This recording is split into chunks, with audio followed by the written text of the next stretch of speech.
So lesson 8, before we start the actual lesson in your module, we're going to do a little side stuff. We're going to lay a little groundwork with these exponents. So, and the way that we're going to start that is I'm going to put some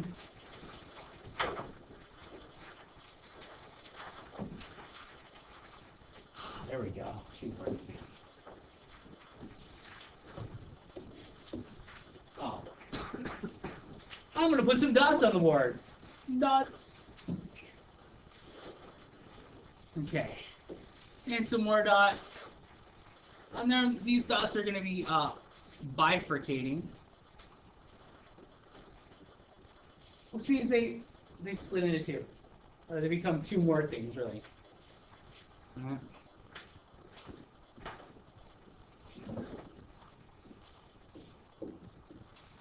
There we go. Like that. Let me do another level. A whole another level. Alright. Each one just becomes two more. We keep doubling. Each dot gives me double dots. Right? We could also call them vertices. Some may even call them nodes. Alright, so let's look at what's going on. There is clearly a pattern occurring, right? Our first level has one vertex. There we go. Our second level, how many? We've got two vertices. All right, and our third level, we've got 1, 2, 3, 4. Thank you so much. Perfect. Our fourth level has 1, 2, 3, 4, 5. Oh, 1, 2, 3. Yeah, 1, 2, 3, 4, 5, 6, 7, 8. And then our fifth level has 1, 2, 3, 4, 5, 6, 7, 8, 9, 10, 11, 12, 13, 14, 15, 16, right? We could have counted by twos, but I just felt like going one by one. Awesome. All right. What's the pattern?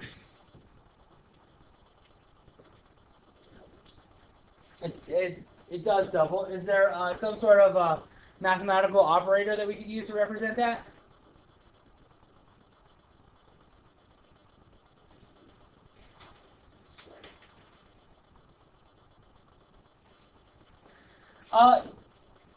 Yeah, an exponent works, right?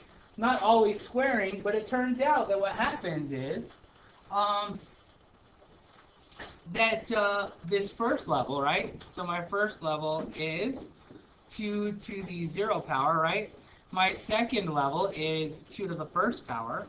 My third level is 2 squared.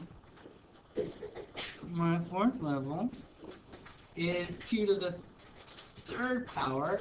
And then my fifth level turned out to be 2 to the fourth power. Look at that. So it looks like I could represent these. It looks like I have a pattern here, right? Look at level 1, right? At level 1, our exponent is 0. At level 2, our exponent is 1. At level 3, our exponent is 2. So it looks like our exponent is always going to be 1 less than the level we're on, right? In other words, I could say that my number of vertices, v, is equal to 2 to the n minus 1, right? So if someone said, hey, how many vertices are there on the 115th level, right? All I would have to do is plug that in here, right? So I could say that would be 115 minus 1, right? 2 to the 115 minus 1 power. Or 2 to the 114th power. I don't even know if your calculator can no, it can probably handle that. It's going to give you some scientific notation if you're to plug that into your calculator.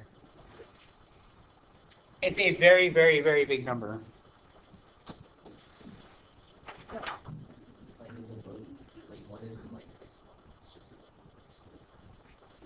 I don't know, we're getting there. We're not there yet. Yeah. Okay. So we laid that groundwork there. And then additionally, we've got to talk about a special case. Remember, okay, that we had, this at a woo. Woo and stuff. All right, we had that x to the n minus a to the n was equal to x minus a times a to the 0, x to the n minus 1, plus a to the first, x to the n minus 2, all the way up to a to the n minus 1, x to the 0. No, right? We did that already. We're also going to talk about, well, we also have a special case, right? When a is 1, we have this case, right? If a is 1, then we have x to the n minus 1, which is going to shake out to be x minus 1 times just x to the n minus 1 plus x to the n minus 2. And we keep going up all the way to x to the 0, or 1. Now we're going to add something. Hey, what happens if we let... So you can come up with all kinds of special cases for this, right? In this case, we're going to look at the special case where x is 2. Okay. So if x is 2, then it looks like I have 2 to the n minus 1 is going to be equal to 2 minus 1 times 2 to the n minus 1 plus 2 to the n minus 2.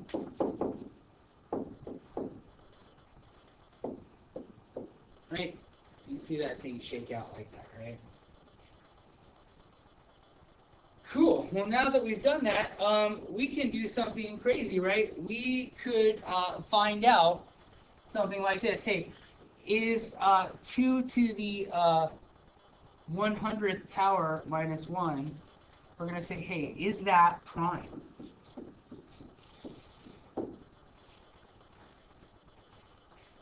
So we'll be able to do something crazy like say, hey, is that prime?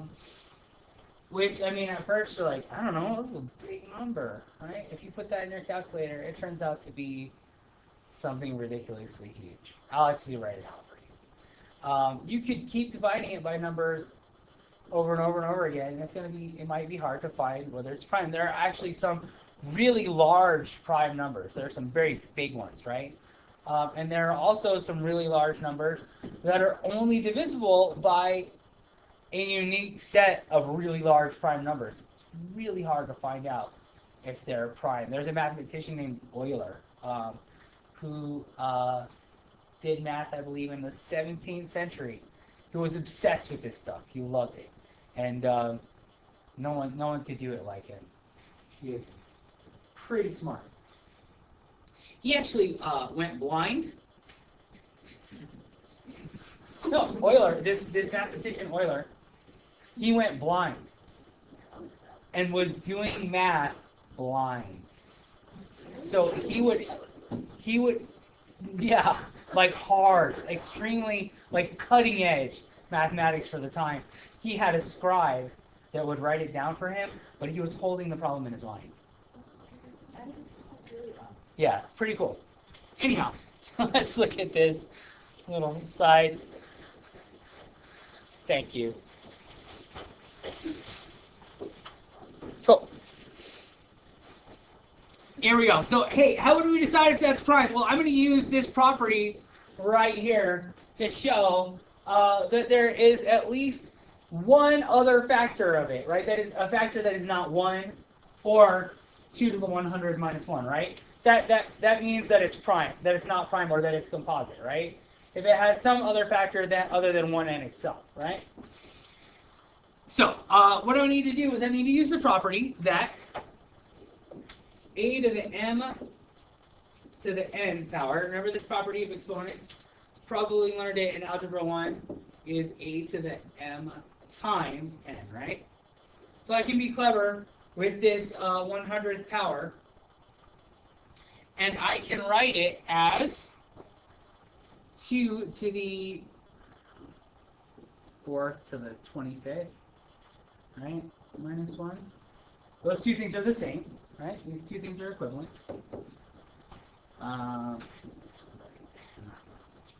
Okay. So I can expand this thing using this, right? To say that this is 2 to the 4th minus 1 times 2 to the 4th to the 24th, right? And minus 1 plus 2 to the 4th. And have to get rid of that. All right. 2 to the 4th to the 23rd plus, we keep going, all the way to 2 to the 4th plus 1, right? That would be 2 to the 4th to the 0. Yeah? All right, well, what good was that? Well, it shows me I actually picked out one of the factors of 2 to the 100th minus 1. What is that factor? It's this one right here, right? That is one of the factors. So what's 2 to the 4th minus 1? 16 minus 1, or 15? Yeah, that's 15. Okay, what did I just show? I just showed that this thing is the product of 15 and whatever that is when you calculate it, right? This is some crazy big number, right? But 15, right? So 15 is one of its factors. In other words, right? This is divisible by 15. If this is equal to 15 times some number, then it must be the case that this is divisible by 15. Right? Which means that it's not prime. Right? So we could say that 2 to the 100 minus 1 is divisible by 15. Or 15 is a factor of it, would be another way to say that.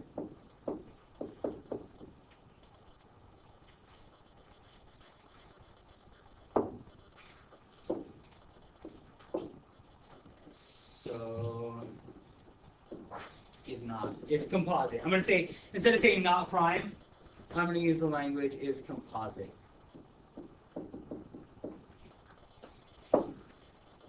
So I just did a little, just super informal proof, I guess. All right. Now we're ready to move into what's in our actual module. Here we go. All right, so we're going to be finding primes. That was just a little groundwork, actually that Eureka has us lay down in lesson 7, but I just felt like it's placed better here, so I decided to do it for this one. All right, hey, let's see this. This is going to be real quick. Hey, what is this? 1, is it prime? Some would argue that 1 is actually not a prime number, but that's okay. We're not going to get into that. All right, this thing is 3, right? It is prime. How about 2 to the 3rd power minus 1? 7. 7.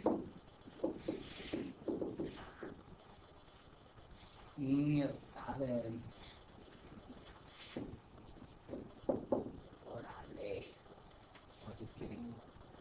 All right, hey, what's that? 15. Now, that's right, we just calculated that. Is that prime?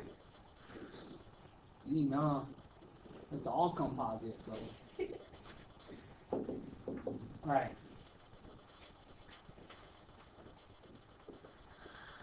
And 2 to the 4th, 2 to the 5th power, I'm sorry, minus 1, what is that? Anybody's working it?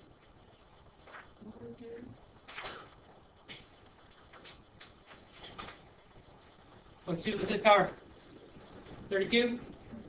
Minus 1? 31. And it's 31 prime? Yup. And now 2 to the 6 minus 1 turns out to be 63, which is composite. Because that is 7 times 9. And 2 to the 7th power minus 1. If you got your calculator out, is 127. It turns out that that's prime. And if I wanted to check, like just by like guessing and checking with my calculator, if I see a 7 as in my ones place, I'll immediately try to divide it by 9, right? Because it makes sense, right? Because 3 times 9 is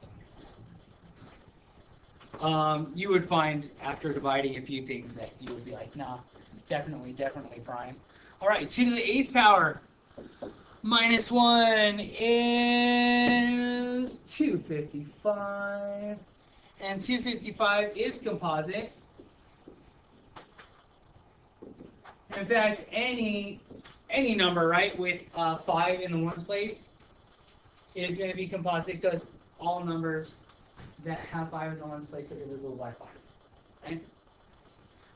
So that is 5 times 51. All right. 2 to the 9th power minus 1 turns out to be 511, which is actually also composite. But now we're starting to get to much larger numbers, right?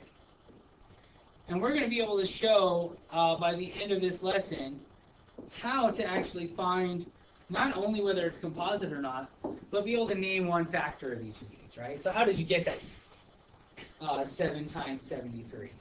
And we'll be able to flesh that out here in a moment. Pretty good. Okay. 2 to the 10th power minus 1 turns out to be 1023, which is composite. And that turns out to be 32 minus 1 times 32 plus 1.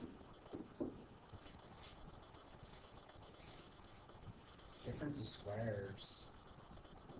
Right? It's like a difference of squares. And then lastly, if we look at 2 to the 11th power minus 1, that turns out to be 2047. And that is also composite. Which makes you wonder, as we get up into these larger numbers, are they all going to be composite? Is there one that's prime? We could think about that for a while, and maybe figure it out. Maybe come up with a proof for it. So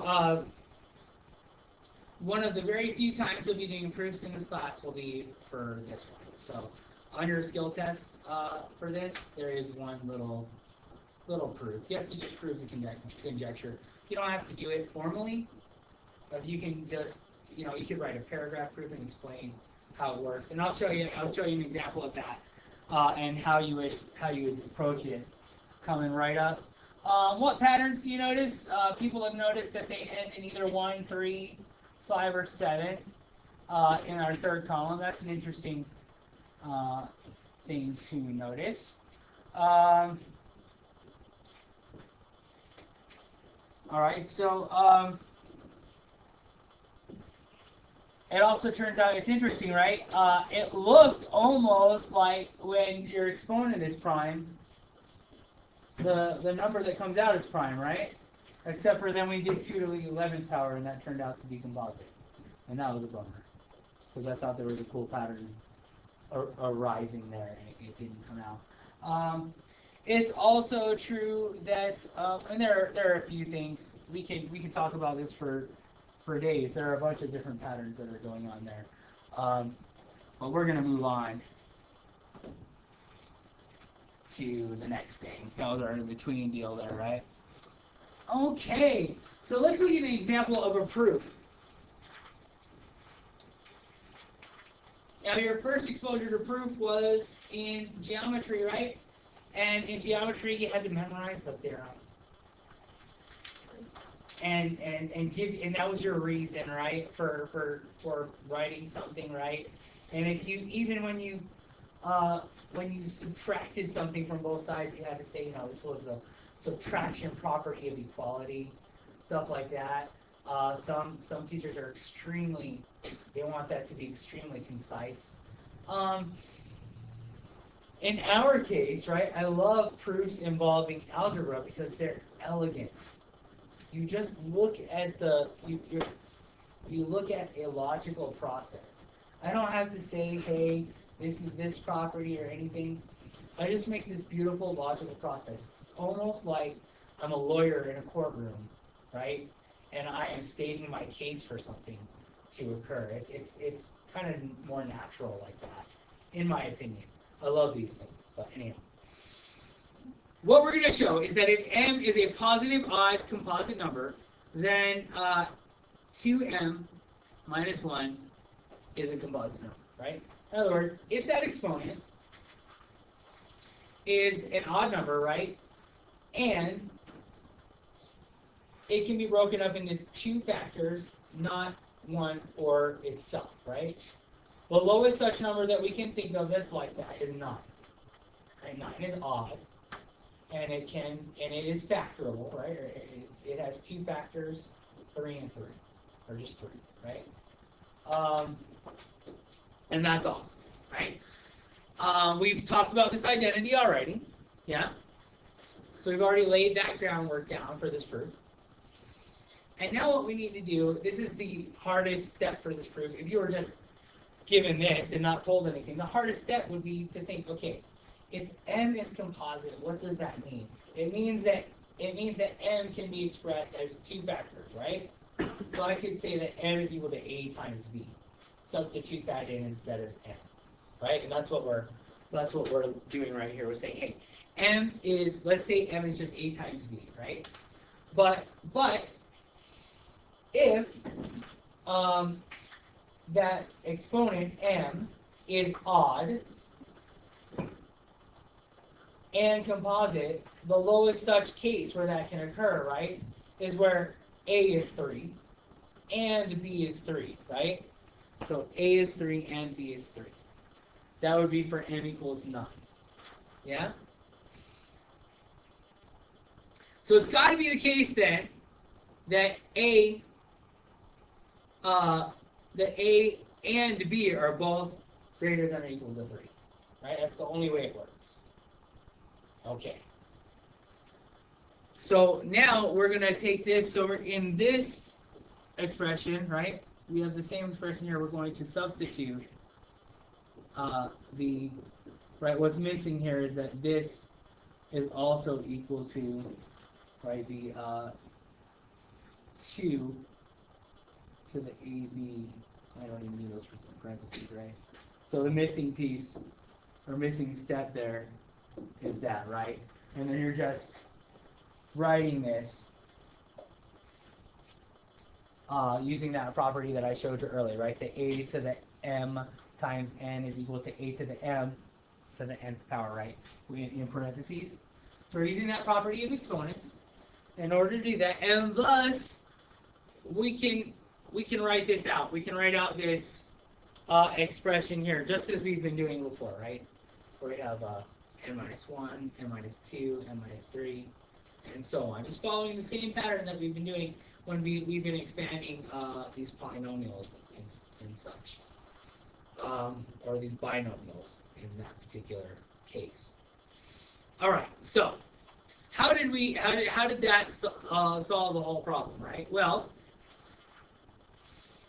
if a is 3, right, or at least 3. If a is at least 3, then this is not 1, right?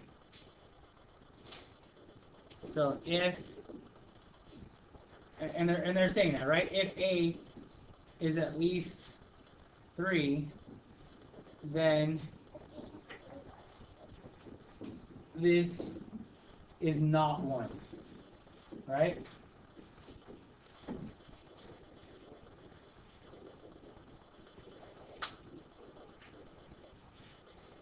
Okay. And also, if A and B are at least 3, then this is also not 1, right? So the same is true of that, right?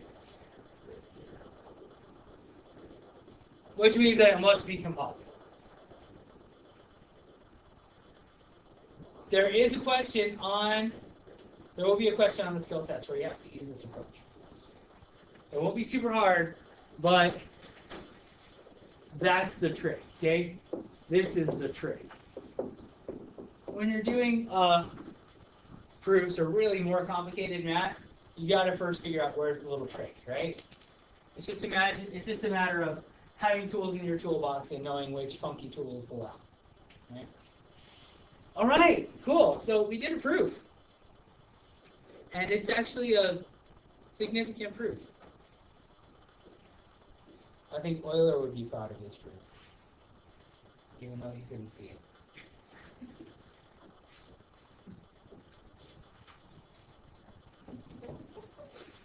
All right, let's use these properties to assess primality or find a factor.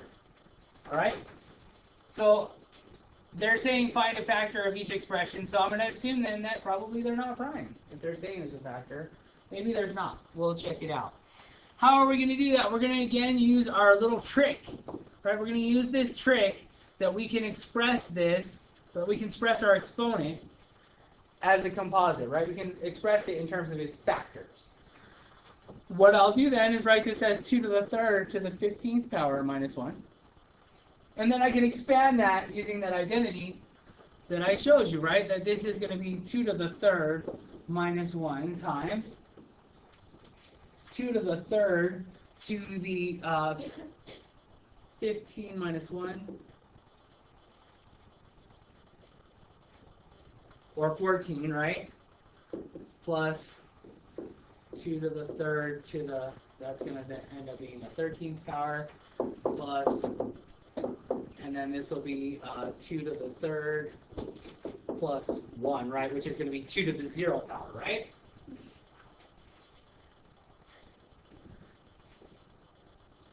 So, okay, what good did that do, right? We're trying to find a factor, yeah? Well, what was great about that was that this is one of the factors. And it turns out that that is 7, right? So we can say that 7 is a factor of 2 to the 15th minus 1. Okay, why is 7 a factor? What I'm saying is that this expression, 2 to the 15th minus 1, is equal to the product of this times this, right? Which is really the same thing as saying that 2 to the 15th minus 1 is divisible by 7, right? Yeah?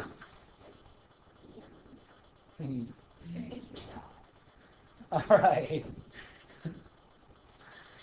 Okay, let's do it again. Let's find a factor of this one. So again, I'm going to use my trick. Right? Because it is tricky to rock a rhyme. To rock a rhyme. To rock on time. It's tricky.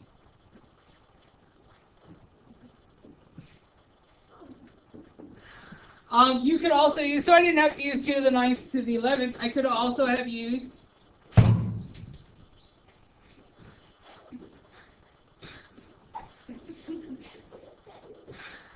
I could have also used 2 to the 3rd to the 33rd power if I wanted to, right? It would be easier to calculate, but I didn't want to get 7 again, so I decided to use something different. Just looking ahead at this stage. All right, so if I expand that, that's going to be 2 to the 9th minus 1 times, and that's going to be 2 to the 10th plus 2 to the 9th, plus we go all the way to 2 to the 1st power plus 1. This stuff over here, right, on the right hand side, this is a very big number. It's a very big one. This, however, is fairly easy to compute. What's 2 to the 9th power?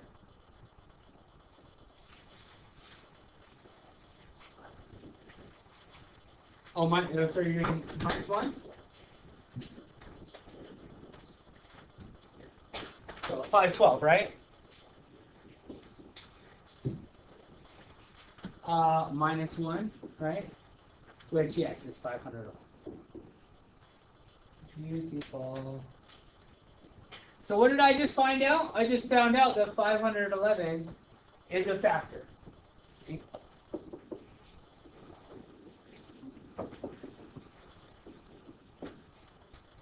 Of 2 to the 99th power -1. Okay, 2 to the 99th power -1. Put that in your calculator. It's a beautiful number, isn't it? Let's see. Yeah.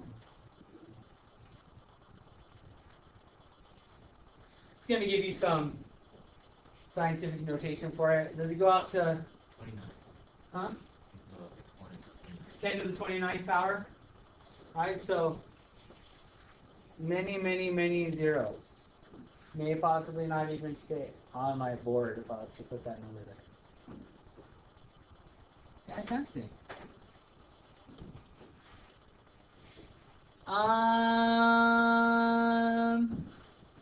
537 is the product of 2 prime numbers that are both less than 50. Didn't we count? No, we didn't calculate that. Interesting. If you want to do this on your own, that's fine. I think you guys get the picture, right? Yeah, see how to do it? You want me to do this one? Yeah? Okay, so what we need to do, okay, so that means cheese in Spanish.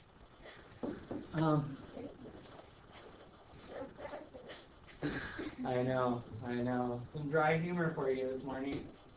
All right, can you guys figure out what those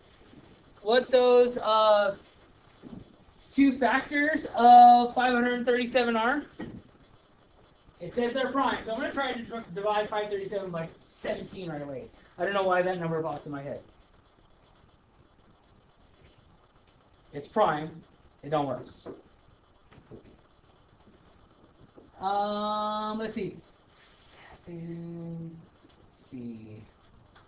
2 prime numbers. It has a 7 in it. 29. 25. We know. I retract that comment. Because it's not prime, right? Can we think of some prime numbers that are less than 50? 47? No need to self-deprecate. It's okay. Okay. Did someone try a bunch of stuff? Let's see. What did I just say? 47? Dang it. Huh? 47?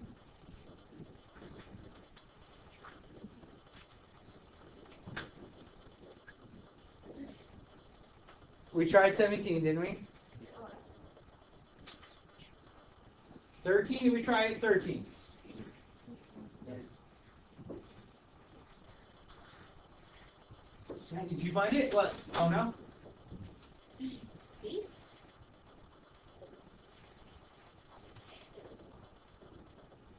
Nobody found it yet?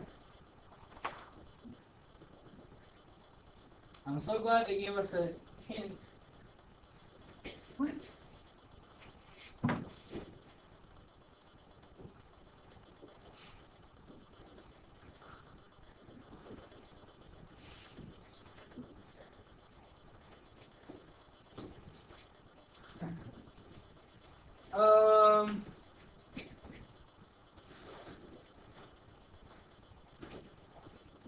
There's a typo! Oh my God!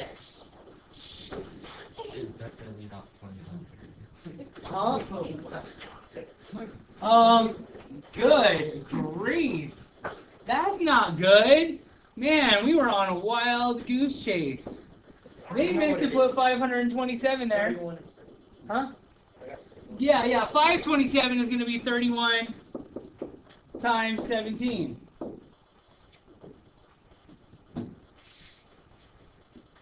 I know, I was like, I tried 17. I looked at the answer in the book and I was like, I just tried 17.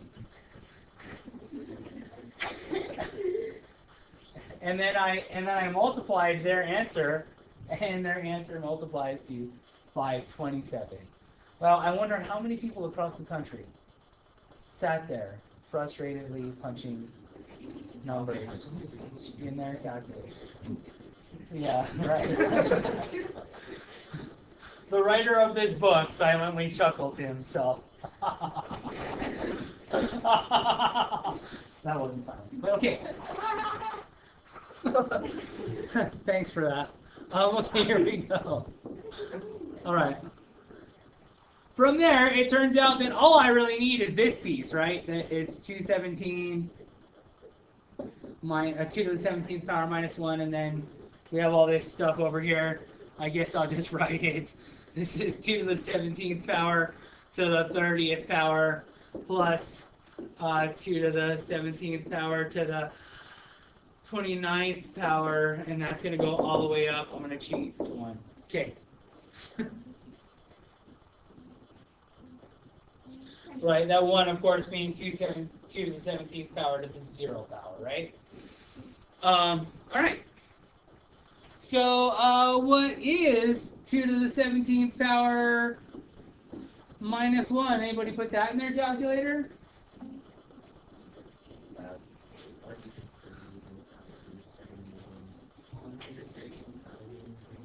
Okay, 131,071 zeros. 1. There we go. I heard that answer a couple times. I like that. All right. Let's see here. Exercise 4. You want to copy that a little bit more. All right. It turns out that we've been given a function for this, right? The function f of n is equal to 3.4 times 10 to the n minus 13, that entire quantity, divided by 2. It models the time in seconds required to factor an n-digit number of the form p squared, right? So it's a number that is a perfect square, right? And it's n digits. If we were to use the function, it's actually quite simple. If we were to use the function to determine how long it would take this computer to factor a number that contains 32 digits, well, it's an n-digit number, right? So all we have to do is plug n into this formula, right?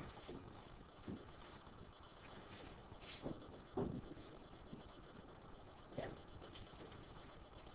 So I'm not really sure why this was super relevant for this lesson, but there you go. That's all you have to do, right? All you have to do is find f of 32. Okay.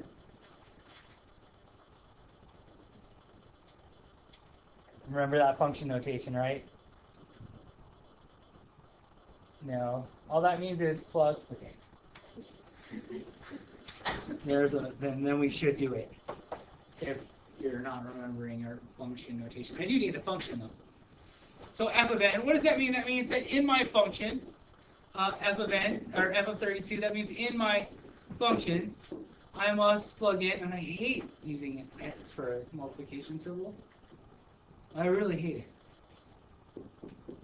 I'm not exaggerating.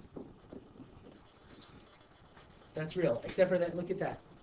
I was talking about my more than strong dislike of using an x for a multiplication symbol. And I neglected to actually substitute 32 for n. There you go. You calculate that, and you get it, right?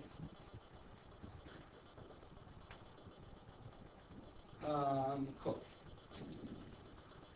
Fantastic. And then, of course, if we're gonna do it, what does our answer come out in? Time in seconds.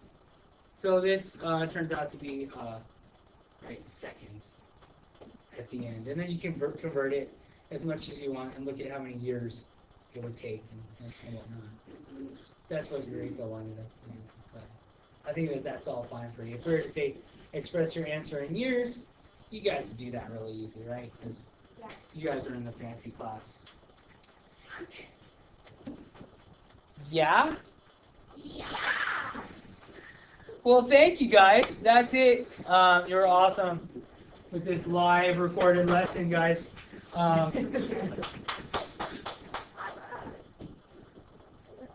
Or yeah, stop for yourself. That's fine.